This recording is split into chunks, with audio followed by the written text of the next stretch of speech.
Je vous salue dans le précieux nom de notre Seigneur Jésus. Le thème de cette chronique Lève-toi et brille, c'est l'œuvre de la croix. L'œuvre de la croix est l'œuvre fondatrice de la foi chrétienne. Et beaucoup de chrétiens de très bonne foi se demandent pourquoi la croix? Pourquoi fallait-il que Christ aille mourir à la croix? N'y avait-il aucune autre manière pour Dieu de nous sauver sans devoir incarner son Fils et l'envoyer à la croix? Je voudrais ici vous expliquer pourquoi la croix était nécessaire.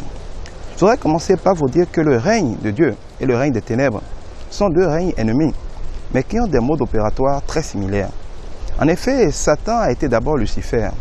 Lucifer, c'était le bras droit de Dieu, c'était le numéro 2 du ciel. Il connaissait donc les lois du ciel, les modes opératoires du ciel. Et quand il a essayé de faire un coup d'état à Dieu qui a échoué, qu'il a été précipité, Satan est naturellement parti créer son propre royaume, mais en gardant les modes opératoires de Dieu. D'ailleurs, les collaborateurs de Satan ne sont que des anges déchus. Donc, il y avait des anges avec leur archange Satan qui se sont rebellés, qui ont formé leur royaume, en fonctionnant toujours selon les lois, les modes opératoires qui étaient établis dans le royaume de Dieu. Cela fait que quand on analyse bien, les méthodes de Satan sont très similaires de celles de Dieu, à la différence que l'un est mu par l'amour, nous avons Dieu, et l'autre est mu par la méchanceté et la haine, nous avons Satan. Quand vous regardez bien, le règne de Dieu fonctionne par exemple beaucoup sur le pouvoir de la parole, ce qu'on appellerait la prophétie, la déclaration de la parole de Dieu. Mais le règne satanique fonctionne beaucoup aussi sur la parole, sur ce qu'on appellerait les incantations. On dirait en fond Bessissa, c'est-à-dire ce qu'on vend, ce qu'on achète, la transaction, l'opération qui a pour support, qui a pour monnaie d'échange, la parole. Tout a été fait par la parole, nous dit la parole de Dieu. Rien n'a été fait sans la parole. C'est par elle que tout a été fait. Parce que la parole était avec Dieu et la parole était Dieu. De la même manière, la parole du diable, l'incantation, est l'élément fondamental sans lequel vous ne verrez jamais aucun collaborateur du diable agir. Et c'est pour ça que quand les collaborateurs du diable libèrent leurs incantations, leurs paroles sataniques, au lieu de trembler comme des feuilles mortes, le chrétien doit libérer la parole de Dieu, doit prophétiser. Parce que la parole répond à la parole. Si un policier parle et que tu ne connais personne, tu trembles. Mais si le policier parle et que tu fais parler le commissaire, le policier est effacé. Quand le diable a parlé, il intimide ceux qui n'ont pas de connexion avec Dieu.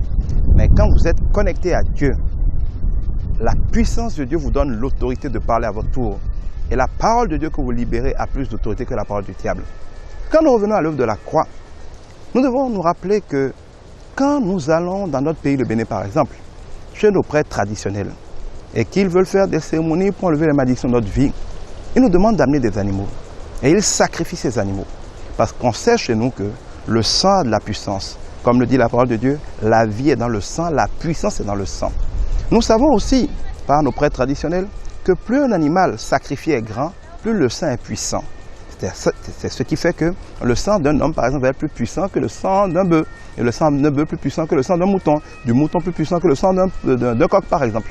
On sait aussi que plus l'animal sacrifié est pur, plus le sang est pur. C'est pour ça qu'ils vont souvent demander des animaux tout blancs et sans tache.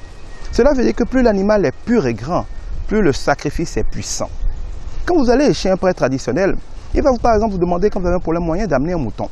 Quand vous amenez un mouton, il va vous demander de mettre la main sur le mouton. Et on dit littéralement en fond, dagbani. C'est-à-dire, charge-le, dépose sur lui tes problèmes. On met la main sur la tête du mouton et on dit ses problèmes. Une fois le mouton ici est chargé par transposition de nos problèmes, on va tuer ce mouton. Le prêtre va manger l'essentiel du mouton, mais il va prendre une partie du mouton pour fabriquer quelque chose. Il va fabriquer des mixtures et il va vous demander d'aller les jeter sans vous retourner à un tas d'ordures ou sur un carrefour pour que les malédictions s'en aillent de votre vie. Et il est vrai que dans bien des cas, ça marche, en attendant le prochain problème qui ne manque jamais quelques jours après. Mais pourquoi ça marche? Les lois spirituelles d'après lesquelles cela marche sont aussi les lois spirituelles d'après lesquelles l'œuvre de la croix a été fondée. Regardez bien, devant Ponce Pilate, la Bible nous dit qu'il y avait deux Jésus. Il y avait Jésus de Barnabas et il y avait Jésus de Nazareth. Jésus de Barnabas, c'était le coupable, c'est vous et moi, c'est le criminel chargé de malédiction. Jésus de Nazareth était, comme nous le dit la parole de Dieu, l'agneau de Dieu, le mouton de Dieu, pur et sans tache, envoyé pour ôter les péchés du monde. Devant Ponce Pilate, les hommes ont déposé la culpabilité de Barnabas sur Jésus de Nazareth. Jésus de Barnabas est reparti libre, comme nous repartons libres quand nous quittons notre prêtre traditionnel après avoir tué le mouton. Mais Jésus de Nazareth était cet agneau, était ce mouton, qui chargé une fois des malédictions des hommes, a été envoyé à la croix, a été crucifié à Golgotha. Et lors de sa mort, par son sang qui a coulé, il a ôté les malédictions de l'homme. Regardez bien, Jésus est mort sur la croix à Golgotha. Golgotha, ça veut dire littéralement tas d'ordures, le où on jette les choses. Quand vous voyez ce que font nos prêtres traditionnels partout au Bénin, ils vous envoient jeter des choses sur des tas d'ordures, donc sur des Golgotha. Ou ils vous envoient les jeter sur les carrefours. Je vous fais remarquer que tout carrefour est une croix au sol. Un carrefour, c'est une croix au sol. Dit autrement, ce que vous faites chez nos prêtres traditionnels, c'est-à-dire tuer un mouton après l'avoir chargé de vos malédictions, pour aller jeter ensuite les restes à un carrefour, un tas d'ordures, c'est exactement ce que Dieu a fait avec Jésus-Christ de Nazareth, en le chargeant de nos malédictions, en l'envoyant mourir à la croix de Golgotha. La question, c'est la suivante. Les deux modes opératoires sont pareils et sont fondés par les mêmes choses. Pourquoi alors celui qui est bénéficiaire de l'œuvre de la croix de Jésus-Christ est invincible et plus puissant que toute personne qui bénéficie de l'œuvre de la croix, de l'œuvre du carrefour, de l'œuvre du tas d'ordures? Pour la raison que voici. La première chose, c'est que vous allez voir dans nos pays, on fait souvent ce qu'on appelle des huetanou, c'est-à-dire des cérémonies annuelles. Parce que quand vous sacrifiez un mouton, ou un bœuf, ou un homme, tout ce que vous voulez, ou une vierge, tout ce que vous voulez, quand l'animal ou la personne est sacrifiée, elle meurt. Elle emporte peut-être avec elle vos problèmes. Mais tous les problèmes qui viennent après ne sont pas pris en compte. Cela veut dire que régulièrement, périodiquement, il faut faire le même sacrifice. Mais quand Christ est mort pour moi, et pour ceux qui croient en lui à la croix, lui, il s'est réveillé. Et il vit éternellement. Cela veut dire que je n'ai plus besoin de sacrifier quoi que ce soit. Éternellement, après ce sacrifice, mon sacrifice à moi vit éternellement. Et est capable d'amortir à tous les instants de ma vie tout problème qui viendra. C'est la première chose que j'ai de plus que ceux qui ont été faits des sacrifices de moutons. La deuxième chose, c'est que s'il est vrai que plus l'animal est grand et plus il est pur, plus le sang est puissant, Dieu est ce qu'il y a de plus grand au monde et Jésus-Christ est ce qu'il y a de plus pur au monde. Cela veut dire qu'on a sacrifié pour moi Dieu parfaitement pur. Avant de pouvoir me vaincre, il faudrait trouver autre chose à sacrifier qui soit plus grand que Dieu et plus pur que Dieu. J'attends de voir le prêtre traditionnel qui arrivera. Deuxième raison pour laquelle je suis invincible. Regardez dans nos villages, on crucifie ou on écartèle des poulets à l'entrée du village pour arrêter les malédictions. Mais si un poulet écartelé à l'entrée du village peut arrêter la malédiction, qu'est-ce que Dieu, fait homme, écartelé, crucifié à l'entrée de ma vie, ne peut pas arrêter?